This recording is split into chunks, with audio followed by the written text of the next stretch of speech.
Hi! Welcome po muli sa howtogreatfilipino.com. Ngayon po ituturo ko sa inyong lutuin ay ang pinangat na isda. Napakasimple lang po nito.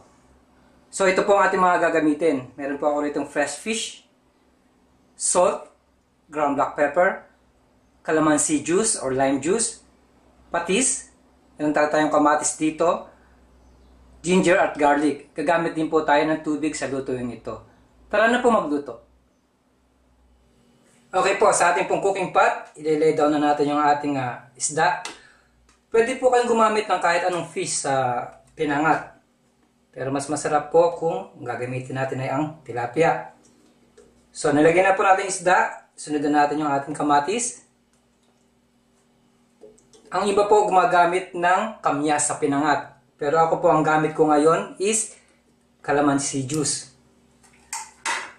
So, ilalagay na rin po natin yung ating garlic at ang ating ginger. Lalagyan na po natin siya ng konting water.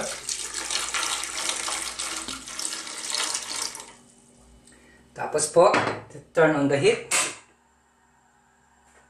Lalagay po tayo ngayon ng konting paminta. Konting asin. Okay. Konting asin. Tapos, ang ating fish sauce or ang patis.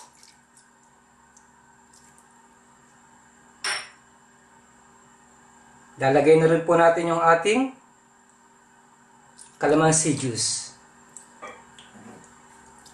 Yan po. So, lulutuin lang po natin siya ng mga 10 to 12 minutes. Tapos, pwede na po siyang serve. Kagaya na sinabi ko, pwede kayong optional, maglagay kayo ng kamyas instead na calamansi juice. Takpan po natin.